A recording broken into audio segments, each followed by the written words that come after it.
of the problems in life, all of the events in life serve as a test to differentiate us and distinguish us, the patient among us and the impatient among us. Right? So the key to maintaining a healthy mental state is not about how to escape from troubles or how to eliminate problems, because that's not possible.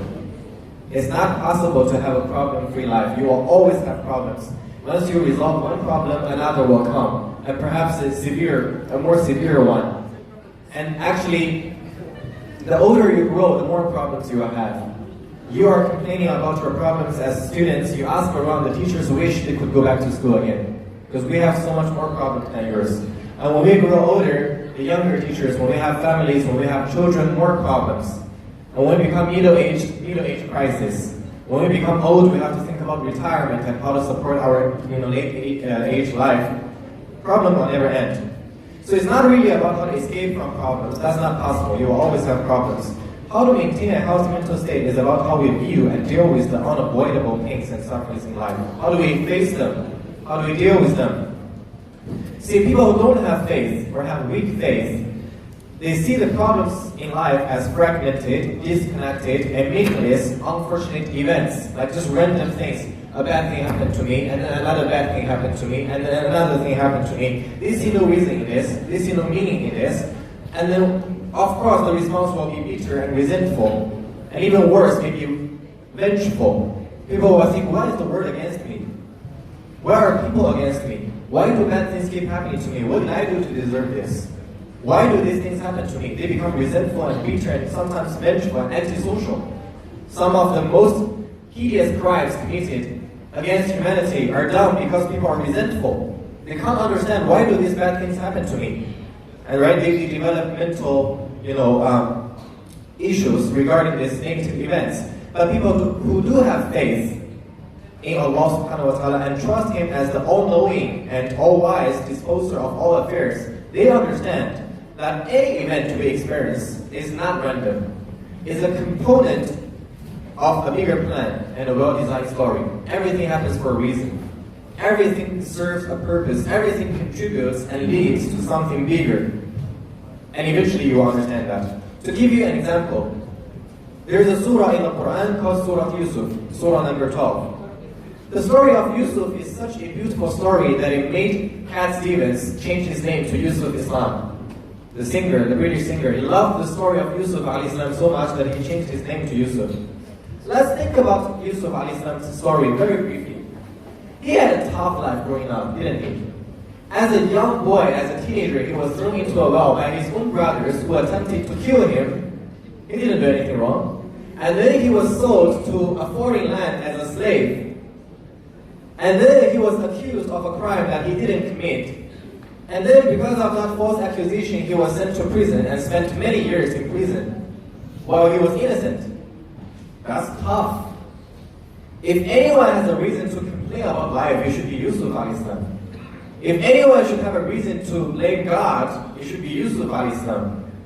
If anyone should develop depression and anxiety disorder and bipolar disorder and borderline personality disorder and all of the other mental health issues, it should be Yusuf alayhi salam. He went through all kinds of terrible things that we can't even imagine. Can you imagine that one day you are captured and sent to an African tribe to be a slave, and then you are put into prison for 9 years or so, and still be optimistic? I don't think we can put that off. But did Yusuf alayhi salam complain about life? Did he blame Allah subhanahu wa ta'ala? Did he lose hope and become antisocial? Did he become resentful and bitter and vengeful? Did he try to, lash out his anger on other people and try to kill and shoot and be spiteful? No, he didn't. He didn't have mental problems because he anticipated a higher order. Because he knew and he connected to Allah subhanahu wa ta'ala in every episode of his life. When you read Surah Yusuf, you will realize how central Allah subhanahu wa ta'ala is in his life and everything that happens to him. When he was seduced by the wife of Aziz, he said, Ma'adallah, and seek Allah's refuge. When he was falsely accused, he said, Rabbi sijnun ahabbu ilayya mimma yad'unani ilayh. My Lord, prison is better for me than what they asked me to do, the evil thing that they asked me to do. Even when he was put in prison, he was doing da'wah to his prison mates. He was like, Ya sahibay, O my two companions, أَأَرْبَابٌ مُتَفَرَّقٌ خَيْرٌ أَمِ اللَّهُ الْوَاحِدُ الْقَهَّارُ. My prison mates, are multiple lords better, or is Allah the one, the most powerful better? SubhanAllah, Allah subhanahu wa ta'ala is always in the picture in his life. So no matter what evil incidents he went through, he was patient. And he was persistent in his worship and in his remembrance of Allah subhanahu wa ta'ala. And therefore, he was able to bear all of these pains and sufferings and didn't develop any mental health issues. And eventually what happened? Eventually, because he spent time in prison, he interpreted dreams for his prison mates. And then when one of the prison mates went out and met the king, he told the king about his ability to interpret the dreams. And the king summoned him to interpret the dream. And he interpreted the dream correctly. And he was let out of the prison. And also he was given his innocence again. He was proven innocent. And then he became the minister of wealth in the country. He became the treasurer, the national treasurer. And because of his ability to interpret dreams and prophecy future, he saved millions of people in Egypt from starvation and hunger due to the famine. And then he was able to summon his families and reunite with them. And then he was able to use his own life story as an example to change his stubborn and disobedient brothers, to make them see how powerful is Allah subhanahu wa ta'ala. A young boy that they threw into well became such a successful person that they now have to beg for mercy. He showed using his life that if you trust Allah subhanahu wa ta'ala, if you understand that Allah is in full control and full awareness of everything that happens to you, you have nothing to worry about. Your life is under control. Everything's going to be okay. All is well, as they say. Everything's fine. He showed it using his life.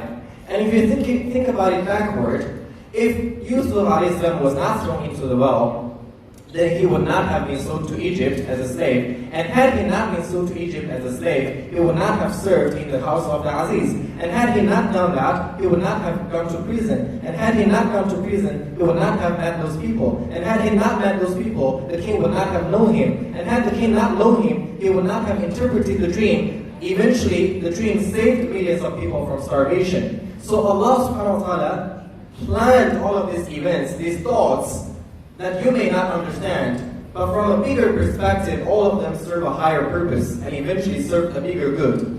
And eventually there was such tremendous wisdom and design in it, right? So now we need to develop this understanding about our life as well. When something bad happens, you have bad grade, your parents got divorced, financial situation is bad at home, an earthquake happened, something wrong happened, and at that very moment, you're just bitter, you're just sad. You tend to be depressed. But now you have to have ihtisab and sabr. Be patient and expect Allah subhanahu wa ta'ala to connect these thoughts to something that will happen later, and something else that will happen later, and something else that will happen later, and eventually all of this will lead to a bigger good, and a purpose, and a wise design that eventually you will appreciate. Well, you might say, well, that's just the story of Yusuf alayhi. He was just a lucky guy. Well, not really. Allah said, لَقَدْ كَانَ فِي قَصَصِهِمْ عِبْرَةٌ لِأُولِي الْأَلْبَابِ. Indeed, in their story, there is a lesson for people of understanding. مَا كَانَ حَدِيثِي يُفْتَرَى وَلَكِنْ تَصْدِيقَ الَّذِي بَيْنَ يَدَيْهِ وَتَفْصِيلَ كُلِّ شَيْءٍ. Rather, it is confirmation of what was before and a detailed explanation of all things, and guidance and mercy for people who believe. So we need to have this kind of understanding as well. To prevent ourselves from mental health issues, the first thing you need to have is called sabr bil maqdur. To be patient with Allah's decree. To be patient with Allah's plan. And to understand that everything will make sense eventually. So you just bear with it and you have hope for the future. That the future will become better. That the future will make sense. A little more practical advice. Apart from that sabr bil maqdur, there's also dua. The Prophet ﷺ used to make dua against sadness and grief. He said, Allahumma inni a'udhu bika min al-hammi wal-hazan. Oh Allah, I seek refuge in you from grief and sorrow, from worry and sadness. So dua is a very important method to prevent us from becoming mentally ill. The third thing is to read the Quran. The Quran is such a remedy to all of our problems. Allah subhanahu wa ta'ala called it وَشِفَاءٌ لِمَا فِي الصُّدُورِ. It is a cure for whatever is in your chest. You're sad, you're depressed, you're angry, you're disappointed, you're hopeless, whatever, it will cure you. The Quran will cure you. And then the Prophet ﷺ, in a famous dua, he also said, أن تجعل القرآن ربيع قلبي ونور صدري وجلاء حزني وذهاب همي. Oh Allah, make the Quran a nourishment for my heart and a light in my chest and a remover of my sorrow and a defeater of my pains and sufferings. So the Quran will serve that purpose. And the fourth and very important method of dealing with mental health issues and tendencies is to pray. Prayer is really a gift from Allah subhanahu wa ta'ala to us to help us get through the difficult times. It was reported by Hudayfa, reported in Abu Dawood on the authority of Hudayfa radiallahu anhu. He said that the Prophet sallallahu alaihi wasallam, كان النبي صلى الله عليه وسلم إذا حزبه أمر صلى. Whenever he was sad about something, whenever he was distressed by something, he would pray. So prayer will also help us defeat the problems in our life. So in summary, we as Muslims, we need to understand that everything in life happens according to the qadr of Allah. Everything is under control, and everything serves a higher purpose. And if you remember your role in this life, which is to worship, which is to connect to Allah subhanahu wa ta'ala, which is to elevate your status in the sight of Allah subhanahu wa ta'ala, which is to make you a better person, that's it. Money doesn't matter, fame doesn't matter, career doesn't matter. As long as you have a healthy relationship with Allah Azza wa Jal, you have a qalb salim, a sound heart on the Day of Judgment, you're okay, you're safe, man. There's nothing to worry about. I have an Egyptian friend who keeps saying, Ma hiya illa dunya. It is just dunya. What are you worrying about? What's the big deal? It's just dunya. Whatever you're suffering from is going to end. Whatever you're enjoying, it's going to end. It's just a temporary life. What's the big deal? So that's our attitude towards life, and we always look forward to the hereafter. And Abu Bakr radiallahu anhu made a beautiful dua. He said, Allahumma ja'al khayra zamani akhirahu. Oh Allah, make the best of my time the end of my time. Wa khayra amali khawatimahu, and my best action the ending of my action. Wa khayra iyami yawma alqaq. Oh Allah, make the best day of my life the day that I meet you. I leave you with this dua, and may we be firm and be courageous in front of the problems of life, and always trust Allah and be patient and calm and peaceful. May Allah grant us that ability and keep us peaceful and keep our mind healthy at all times. Allahumma ameen. Jazakumullahu khairan. Assalamu alaikum wa rahmatullahi wa barakatuh.